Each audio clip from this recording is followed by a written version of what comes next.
Welcome back. All right, you can tell it's spring because it's starting to get brighter on the set and all that, so that's great. And the natural light is nice. Anyways, so I want to talk about the Central today. I want to talk about the top three teams in the Central. Winnipeg is hanging on to that final playoff spot. May end up having to play the team that wins the Central, or they may end up having to play Vegas, who will likely win the Pacific. But either way, we may see a crossover where a Pacific Division team ends up playing against a Central team that wins the division. Things are going to get kind of interesting. But right now, Minnesota's first. And Minnesota, there's a lot of... I've noticed that with Minnesota, there's a lot of people who just don't think Minnesota's any good. And it doesn't matter how many games they win. It doesn't matter how solid the roster is. It doesn't matter what the numbers tell you. They just go, it's Minnesota, they suck. And I get it, because you've got the Vikings, you've got the Twins, you've got the Wild. You've got teams that haven't won championships in a while. So, I get it, but the Minnesota Wild this year do have something special going on. So in 73 games, they have a record of 42, 22, and 9, 93 points. In the month of January, they were 6, 4, and 2. February, they were 7, 4, and 2. And this month, they're 8, 1, and 3. So you combine those 3 months together, and in the calendar year of 2023, thus far, they're 21, 9, and 7. Now, tonight, they're at home against Seattle, and that could be a playoff preview, right? Now, the 93 points are one more than both Colorado and Dallas, but I want to focus on Minnesota for a bit here, in that Kaprizov leads the team in scoring with 74 points in 65 games, but he's been injured lately, and they're still winning games. So are they ugly wins? Yep. But are they wins? Yes. And that's important, right? You need to show that you can win without your best player. 39 goals, 35 assists for Kaprizov, who should be back before the end of the season, although he's not around the team right now, not skating at this point. We'll see when he does return. Zuccarello, 71 games, 22 goals, 42 assists, 64 points, playing some of the best hockey he has in his NHL career. You have Eriksson Ek, 73 games, 23 goals, 33 assists, 56 points for him. He's been very good. Boldy has picked up some of that scoring slack with Kaprizov out. In 73 games, he has 25 goals, 29 assists for 54 points. So when Zuccarello got hurt, or when Kaprizov got hurt, that was an opportunity for him to step in, and he's done pretty darn well. Freddie Gaudreau, 73 games, 14 goals, 19 assists, 33 points. One of the more underrated players in the league. Good depth scoring for Minnesota from Gaudreau. Hartman, 51 games, 13 goals, 19 assists, 32 points.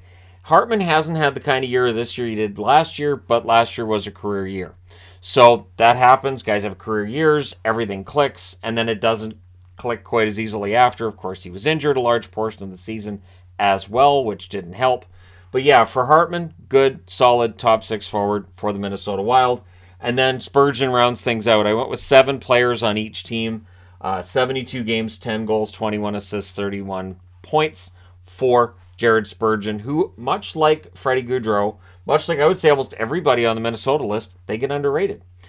And again, it might come down to, and I'll talk about this for a second, the last time that Minnesota went on a run was really 2003 when they went to the Final Four. When they went to the conference finals, and that was a really solid run by a team that was not fun to watch. Minnesota at that point, it was some slow hockey. They were down 3-1 against Vancouver. They won the next 3 in a row. Vancouver got very sloppy, took really bad penalties, and everything fell apart. And then Minnesota in the conference final against Anaheim, a series between two teams that were both playing the trap. And I survived watching that series. That's the important part. But the reality is that's the best run Minnesota's had to date. And I think that's a big part of the reason why people just on the surface of it look and go, it's Minnesota, they're not going to win anything. Next. Minnesota's overrated, they're not very good. Next. But the reality is their power play, 21.8%. That is the lowest of the 3 on the board. Their penalty kill's not bad, 80.3%, meaning that put together it's 102.1%, which is good. That's good special teams, and 5-on-5, they're very good. And their goal differential is a plus 19, which is the lowest on the board. But again, if you look at their record since the turn of the calendar, 21, 9, and 7 in 2023. I think that's a solid number. And I do think Minnesota's going to be a tough out, but I understand. I understand why. Anytime they're high up on the power rankings, they get, well, I know the team I cheer for is better than Minnesota. And it's just, it is that tunnel vision of Minnesota is mid. They are a mid-range team. They're out in the first round every year. That's just how it works. They're going to have to change that narrative. Then you got Colorado. I'm wearing Colorado because, yes, I think Colorado probably wins this division. 72 games, 43, 23, and 6 on the season, 92 points. Month of January, they were 8-5. February, 7-1-2. March, 9-4-1. So since the turn of the calendar, 24, 10-3 for them. So really, really excellent numbers for Colorado, much like Minnesota. They've made up the deficit between themselves and the Dallas Stars, and now both of them are ahead of Dallas in the overall standings. McKinnon's having, I think, his best regular season ever. 61 games, 31 goals, 62 assists, 93 points. He'd be well above 100 points already if not for having missed time with injury. But everybody, it seems, has missed time with injury in Colorado. Not named Rantanen. Rantanen, 72 games, 48 goals, so he's going to hit 50 goals for the first time in his career, 39 assists, 87 points. He does have a shot at 100 points himself. So 200 point scorers in Colorado, that'd be impressive for a team that are the defending Stanley Cup champions. Makar, for my money, still the best defenseman in the league. 57 games, 17 goals, 47 assists, 64 points. Again, if I was doing any voting on the Calder, and I have no say in that, but if I was, I would give a vote to Cale Makar. Lehkonen, 62 games, 20 goals, 29 assists, 49 points. Arturi Lehkonen's missed some time here, but when he's in the lineup, he's very effective. I think it's been a natural fit with Colorado. I think that's great for him. And then you've got Compher, 72 games for Compher, 16 goals, 32 assists, 48 points. He has an outside shot at 20 goals. He'd need 4 over the next 10 games. He could do that. But Compher's had a good, quiet season. And for Colorado, there are a lot of guys who've had good, relatively quiet seasons. Nichushkin, 43 games played, so he's missed a ton of action, almost 30 games. 15 goals, 27 assists, 42 points. Tell you, when he's in the lineup, he's very effective. Nichushkin gets that big extension. I think he's worth it. Does he get hurt? Yep. And the style of hockey certain players play means they will get hurt, but when they're in the lineup, they can be quite good. Devon Toews, 70 games, 6 goals, 33 assists, 39 points. Excellent defenseman there as well. Colorado has a very, very good nucleus, and the fact that they've been able to achieve this 92 points in 72 games without Gabriel Landeskog tells you how much other guys have stepped up in his absence. Georgiev's the starting goaltender. The goaltending, of course, being a point of contention here in that with Minnesota, you've got Fleury and Gustafsson, right? And so there's already a discussion about whether or not we're going to see a rotation. I don't see that with Colorado. You've got Georgiev. Francouz may be good to go by the time the playoffs roll around. I don't think we'll see a rotation there. And I really don't see a rotation with Ottinger. The weird thing is, there was a time in the National Hockey League where a backup goaltender would play occasionally, and it wasn't considered a big deal. It really wasn't considered to be a big deal. During the regular season, your starter would play 65, 70 games. Again, you didn't get days off. And somewhere along the way, it switched, where now goaltenders get to play every single playoff game if they're the starter. And during the regular season, it's always, well, you got to rest them. You don't want to overwork them. You got to rest them. So it's this odd switch that we've seen with goaltenders. And I do wonder if Minnesota goes with 2, and if they do well with Gustafsson and Fleury, if we're going to start to see a little bit of a change, right? But for Georgiev, the pressure is going to be on. So now he gets out from under the shadow of Shesterkin. His first year as a starter. It's for the defending Stanley Cup champions. No pressure or anything.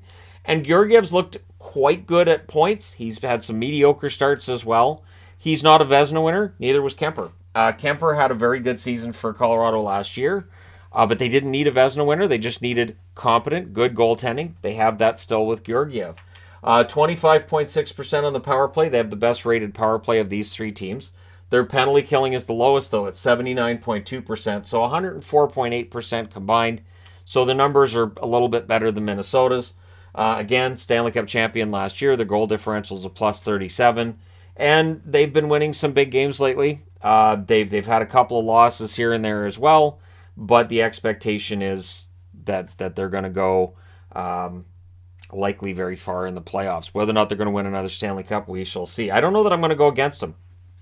Before the season started, I took them as the team that I felt would win the Stanley Cup, and I don't know that that's changed. We'll see what the bracket looks like in 3 weeks' time, but I don't know that that's going to change. Then we get to Dallas. Dallas, 73 games, 39, 20, and 14 is their overall record, 92 points. Of course, my ranking of them in the power rankings has been much maligned, but Dallas hasn't been winning. So January they were 5-4-4. So they won 5 out of 13 that month. And then in February they were 3-3-3. So they won 3 out of 9 that month. Now in March they've been better. They've won 8 out of 13 to go to 8-4-1. But their overall record 16-11-8. They're 5 games above 500, NHL 500. They've actually lost more than half their games this calendar year. And that's in comparison with 12 games above 500 for the Wild, 14 games above 500 for Colorado. They've been outplaying Dallas. And I don't know that it's necessarily close. The interesting thing is, when you look at Dallas's roster, there's a lot of good players here, starting with Robertson. Now, he hasn't been able to match that fantastic start he got off to, but he has 41 goals, 50 assists, 91 points. He has a good chance of getting to 100 points. If he gets a point per game from here, he'll reach exactly 100 points. Jamie Benn, 73 games, 31 goals, 40 assists, 71 points. Ben having the best year he's had in about half a decade. He seems happy, confident, playing really, really well, and it definitely rubs off on the rest of the team when the captain's playing well. Roope Hintz, 65 games, 33 goals, 34 assists, 67 points. He is a star among the Dallas Stars, and I think that Roope Hintz has shown year after year now, yeah, he's legit. He's not going to end up fading. He's not going to be a one-year wonder. And then you got Pavelski, who seems to be youthful at times. Now, he had a really good start to the season, and things went ice cold. It's picked up again lately, though. 73 games, 21 goals, 46 assists, 67 points. So, yeah, for Pavelski, I think this is a veteran leader that might be able to take Dallas on a bit of a run. And again, I say that even though their record since January 1st would tell you they haven't been playing as well as they were prior to that. And they are definitely an example of get off to a good start so you can make the playoffs. Dallas got off to a really good start, and it looks like that could lead them into the playoffs. Heiskanen, 70 games, 11 goals, 51 assists, 62 points. Not being mentioned in anything I've seen when it comes to Norris, but he's been quite good on the blue line. Tyler Seguin, not the kind of bounce-back season you'd want from him, but still, he's been good at points. 67 games, 17 goals, 26 assists, 43 points. His contract's too high. It is what it is. Not much you can do now. Johnston has been excellent. 73 games, 21 goals, 15 assists, 36 points. And he's trying to force his way into the conversation for the Calder. I don't think he gets it. I think it's Beniers that's going to win it, but at least he's in the conversation. And then Ottinger. What's interesting with Ottinger, and of course I'm thinking about Jason Robertson here, but with Jake Ottinger, of the goaltenders on the board, he might be the one that gets the most confidence from fans when it comes to playoff time. So let's say Minnesota ends up second, Colorado ends up first. I think fans would look and say, well, it's going to be Ottinger against either Fleury or Gustafsson. Yeah, we like Ottinger. Dallas might get more votes than Minnesota. And again, there's that, well, Minnesota never wins anything category as well, right? So it will be interesting to see come playoff time who they're against. Now, if it did end up being Colorado and Dallas, I would not be bullish on Dallas's chances in that series. Even though Ottinger versus Georgiev, as a Stars fan, I would take that matchup. But the blue line and the forwards, Colorado can really hurt them. So the power play for Dallas, 23.2%, which is second of the three on the board. Their penalty kill is the best at 83.5%. So the combined number is 106.7. Special teams wise, they have the best of the three numbers on the board. They were, of course, a Stanley Cup finalist in 2020. There are still a lot of players left over from that 2020 Stanley Cup final run. And their goal differential is the best on the board at plus 47, comparatively speaking, with plus 37 Colorado and plus 19 Minnesota. So I do expect that a lot of people will be bullish on Colorado for the right reasons going to the playoffs. But I don't want to rule out Minnesota either. I would love to see Minnesota go on a run. Obviously, as a Stars fan, for my own reasons, I'd love to see Dallas go on one as well. But it would be nice to see a Minnesota team go on a bit of a run in the NHL, because we know that hockey is very popular in Minnesota.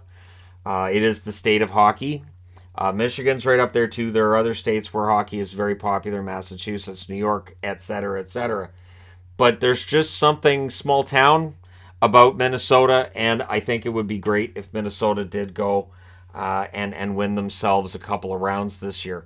But I'd be interested to know your thoughts. And of the teams in the wildcard positions, which currently are, I believe, it's Seattle and Winnipeg, which one would give these teams the most trouble? Would Seattle crossing over to this division potentially wreak havoc with things? But yeah, and then which team coming out of this division would give the toughest challenge to Vegas, to Edmonton, to the LA Kings, whichever one of those three comes out of that division. The West is very much wide open, but I do expect a lot of people to take Colorado. That being said, Minnesota's very underrated. It really is tough to make the call when it comes to the Central. But let me know your thoughts. Don't forget to hit like and subscribe if you're browsing your way through. You just happened upon this video. Thank you guys so much for watching, for all your support. I will talk to you again soon.